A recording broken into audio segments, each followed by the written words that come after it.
प्रिय विद्यार्थियों नमस्कार। आज हम विशेषण के आगे के भेद पढ़ने जा रहे हैं। विशेषण के दो भेद हमने पढ़ लिए थे। पहला भेद गुणवाचक और दूसरा भेद हमने पढ़ा था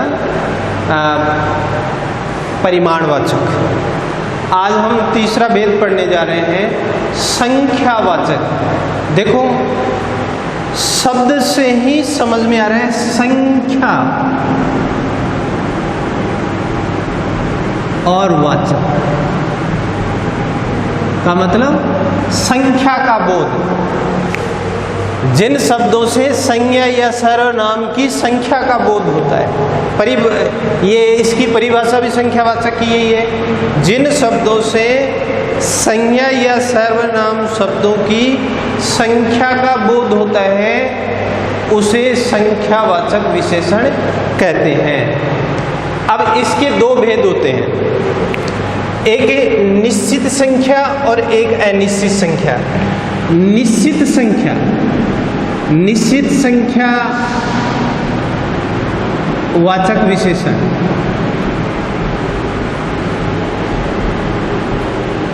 अब इसकी परिभाषा क्या होगी निश्चित संख्यावाचक विशेषण की? जिन शब्दों से संज्ञा या सर्वनाम शब्दों की निश्चित संख्या का बोध होता है उसे निश्चित संख्यावाचक विशेषण कहते हैं। निश्चित संख्या का बोध होता है उसे निश्चित संख्यावाचक विशेषण कहते हैं। जैसे हम निश्चित संख्या देखें, 4 आदमी जा रहे हैं।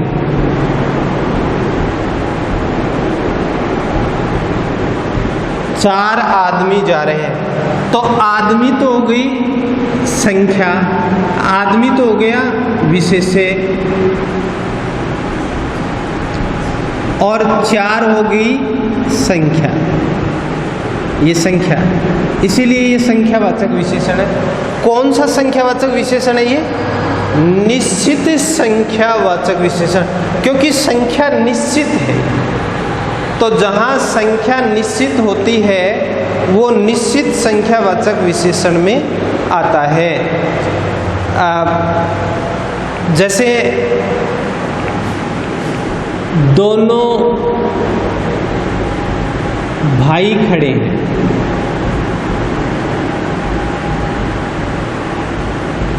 अब भाई तो हो गया विशेष्य और दोनों हो गया विशेषण, लेकिन संख्या तो है ये। संख्या भी कौन सी है? निश्चित संख्यावाचक विशेषण है ये। फिर इसके अलावा हम देखें, दूसरे आदमी को भेज दो। दूसरे आदमी को भेज दो, तो यहाँ आदमी विशेष्य और दूसरे ये संख्या है, निश्चित संख्या है। अतः इसको हम निश्चित संख्यावाचक विशेषण में रखेंगे क्योंकि ये संख्या निश्चित है। ऐसे उदाहरणों को हम निश्चित संख्यावाचक विशेषण के अंतर्गत रखते हैं।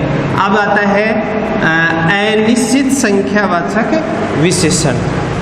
अब आता है अनिश्चित संख्यावाचक विशेषण। दूसरा भेद है इसका अनिश्चित संख्यावाचक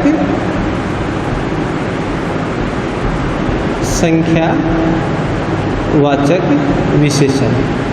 तो अनिश्चित संख्या का मतलब ही शब्द से ही समझ में आ रहा है कि जिन शब्दों से निश्चित संज्ञा या सर्वनाम का बोध नहीं होता है, या जिन शब्दों से संज्ञा या सर्वनाम शब्दों की निश्चित संख्या का ज्ञान नहीं होता है, उसको हम अनिश्चित संख्यावाचक विशेषण में रखते हैं। जैसे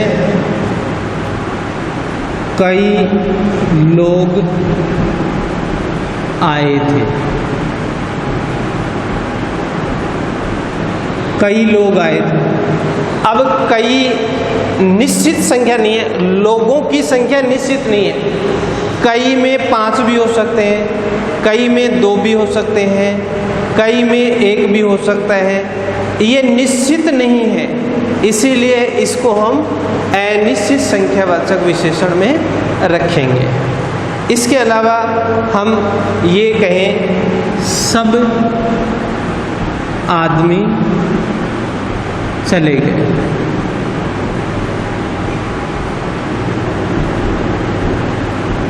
तो सब आदमी की संख्या निश्चित नहीं है। आदमी तो है, सब आदमी चले गए, आदमी तो थे ये, लेकिन सब ये निश्चित संख्या नहीं है। तो जिन शब्दों से संज्ञा या सर्वनाम शब्दों की निश्चित संख्या का बोध नहीं होता है उसको अनिश्चित संख्यावाचक विशेषण में रखते हैं। इसके अलावा हम ये उदाहरण देखें, बहुत पशु खेत में चर रहे थे। बहुत पशु खेत में चर रहे थे। अब पशु संज्ञा तो है, लेकिन बहुत पशु का कोई निश्चित बोध नहीं हो रहा है। यहाँ बहुत पशु में 4 भी हो सकते हैं, 2 भी हो सकते हैं, 100 भी हो सकते हैं, 200 भी हो सकते हैं। यहाँ निश्चित नहीं है, इसलिए हम इसको अनिश्चित संख्यावाचक विशेषण में रखेंगे। इस प्रकार से संख्यावाचक विशेषण के 2 भेद होते हैं, एक निश्चित संख्यावाचक विशेषण और एक अनिश्चित संख्यावाचक विशेषण। अब आते हैं हम अगले में संकेतवाचक विशेषण। नाम से ही बोध होता है। संकेत का मतलब होता है इशारा करना। संकेतवाचक विशेषण तो इसका शब्द से ही पता चल रहा है संकेतवाचक विशेषण का कि क्या है ये। तो जिन शब्दों से संज्ञा या सर्वनाम शब्दों की ओर संकेत या इशारा किया जाता है, जिन शब्दों से संज्ञा या सर्वनाम शब्दों की ओर संकेत या इशारा किया जाता है उसको संकेतवाचक विशेषण कहते हैं। फिर ये देखो एक दूसरे नाम से भी जाना जाता है सार्वनामिक विशेषण। अब सार्वनामिक विशेषण भी कैसे बना है, ये इसी का नाम है, सर्वनाम से बना है ना। तो सार्वनामिक विशेषण किसे कहते हैं? वे विशेषण जो सर्वनाम शब्दों से बनते हैं लेकिन विशेषण की तरह काम आते हैं। जो सर्वनाम शब्द विशेषण की तरह प्रयुक्त होते हैं उनको सार्वनामिक विशेषण कहते हैं। संकेतवाचक विशेषण भी वही होता है, नाम अलग अलग है, बात वहीं पर आती है। संकेतवाचक विशेषण का मतलब कि जिन शब्दों से संज्ञा या सर्वनाम शब्दों की ओर संकेत या इशारा किया जाता है वो संकेतवाचक विशेषण। और इसका दूसरा नाम सार्वनामिक है। सार्वनामिक विशेषण की डेफिनेशन लिखेंगे, परिभाषा लिखेंगे, तो इसको हम ये लिख देंगे कि जो सर्वनाम शब्द विशेषण की तरह काम आते हैं उसको सार्वनामिक विशेषण कहते हैं या संकेतवाचक विशेषण कहते हैं। अब संकेतवाचक विशेषण के देखो ये 4 भेद है। एक तो निश्चित संकेत, जैसे वह आदमी खड़ा है। अब यहाँ वह ये सर्वनाम शब्द है, लेकिन यहाँ ये सर्वनाम की तरह काम में नहीं आ रहा बल्कि विशेषण की तरह काम आ रहा है। ये सर्वनाम की तरह नहीं काम आ रहा है। अब यहाँ ये लिख देते ना, वह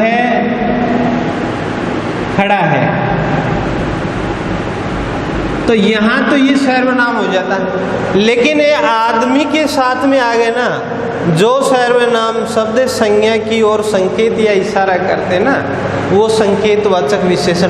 वह आदमी खड़ा है, तो आदमी की ओर संकेत कौन सा कर रहा है? वह शब्द कर रहा है, और वह शब्द क्या है? सर्वनाम है। और ये सर्वनाम की तरह प्रयुक्त न होकर यहाँ विशेषण की तरह प्रयुक्त हो रहा है, इसीलिए इसको सर्वनामिक विशेषण, ये निश्चित सर्वनाम निश्चित सार्वनामिक या निश्चित संकेतवाचक विशेषण के अंतर्गत। फिर अनिश्चित, जैसे कोई लड़का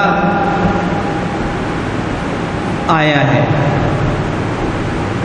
कोई लड़का है, यहाँ कोई अनिश्चित द्योतक है, अनिश्चित का द्योतक है। लड़के की तरफ संकेत या इशारा तो कर रहे हैं, लेकिन ये अनिश्चितता का द्योतक भी है, इसीलिए इसको हम अनिश्चित संकेतवाचक विशेषण में लिखेंगे। फिर आता है प्रश्न संकेतवाचक, क्या, कौन, कब, क्या बात है, क्या बात है, तो बात की विशेषता क्या, ये प्रश्न पूछा जा रहा है, ये प्रश्न संकेतवाचक है। फिर संबंधवाचक सर्वनाम, जैसे ये दे रखा है उसका पति, या उसका जो संकेतवाचक विशेषण है ये संबंध का भी द्योतक है। इस प्रकार से ये संकेतवाचक विशेषण 4 होते हैं। ये मूलतः सर्वनाम शब्दों से ही बनते हैं, इसीलिए सर्वनामिक विशेषण भी कहा जाता है, सार्वनामिक विशेषण भी कहा जाता है, इसको संकेतवाचक विशेषण भी कहा जाता है। अब हम बात करते हैं व्यक्तिवाचक विशेषण की। व्यक्तिवाचक विशेषण बहुत सारी व्याकरण की पुस्तकों में नहीं दे रखा है, फिर भी ये एक भेद होता है। इसको जैसे प्रतियोगी परीक्षाओं में है उनमें ये आता है, और ये भी एक पार्ट है इस विशेषण का, व्यक्तिवाचक विशेषण। जो विशेषण व्यक्तिवाचक संज्ञाओं से बनते हैं, जो विशेषण व्यक्तिवाचक संज्ञाओं से बनते हैं उनको व्यक्तिवाचक विशेषण कहते हैं। व्यक्तिवाचक विशेषण, अब व्यक्तिवाचक विशेषण क्या है, जैसे राजस्थान व्यक्तिवाचक संज्ञा है, लेकिन इसके प्रत्यय लगा दिया जाए ई तो हो जाएगा राजस्थानी है। हम ये करें कहें राजस्थानी पगड़ी, तो पगड़ी की क्या विशेषता होगी, राजस्थानी। यदि उदाहरण आए राजस्थानी पगड़ी, इसमें कौन सा विशेषण है, तो पगड़ी की विशेषता है राजस्थानी है, लेकिन राजस्थानी विशेषण का कौन सा भेद है, व्यक्तिवाचक विशेषण का भेद है। क्यों, क्योंकि राजस्थान व्यक्तिवाचक संज्ञा है और इससे ही राजस्थानी बना है। जैसे आ जाए जापानी गुड़िया, तो जापानी कौन सा विशेषण है, क्योंकि जापान शब्द से जापानी बना है। बीकानेरी भुजिया, तो भुजिया की क्या विशेषता है, वो बीकानेरी, लेकिन बीकानेरी विशेषण किससे बना है, व्यक्तिवाचक संज्ञा से बना है। अतः राजस्थानी, भारतीय, जापानी, चाइनीज, ये जो विशेषण होते हैं ये व्यक्तिवाचक विशेषण के अंतर्गत आते हैं। अब हम देखते हैं पर विशेषण। पर विशेषण किसे कहते हैं, ये है पर विशेषण। पर विशेषण क्या होता है, जो विशेषण शब्द विशेषण की भी विशेषता बताए, जो विशेषण शब्द विशेषण की भी विशेषता। जैसे ये उदाहरण दे रखा है, गाड़ी तेज दौड़ती है, गाड़ी तेज दौड़ती है, गाड़ी तेज दौड़ती है। तो इसमें ये गाड़ी तेज दौड़ती है, तो गाड़ी की क्या विशेषता है, तेज। यदि यहाँ गाड़ी की विशेषता है तेज दौड़ती है, लेकिन इस तेज की भी विशेषता और लगा दी जाए, बहुत तेज, इसकी विशेषता है तेज और तेज की विशेषता बहुत। विशेषण की भी विशेषता बताई जाती है, वो पर विशेषण कहलाते हैं। जो शब्द विशेषण की भी विशेषता बताते हैं वो पर विशेषण कहलाते हैं। जैसे आम मीठा है, आम मीठा है। आम की क्या विशेषता है? मीठा है। लेकिन यहाँ यदि ये लगा दें बहुत बहुत मीठा है, तो आम की विशेषता हो गई मीठा, लेकिन मीठे की विशेषता क्या हो गई? बहुत है। तो इसकी विशेषता ये और इसकी विशेषता ये, तो इसकी परिभाषा क्या बनेगी? जो विशेषण शब्द विशेषण की भी विशेषता बताते हैं वो पर विशेषण कहलाते हैं। आज के वीडियो में इतना ही। इसमें जो अवस्थाएं हैं उनका अध्ययन हम अगले वीडियो में करेंगे। जय हिंद, जय भारत।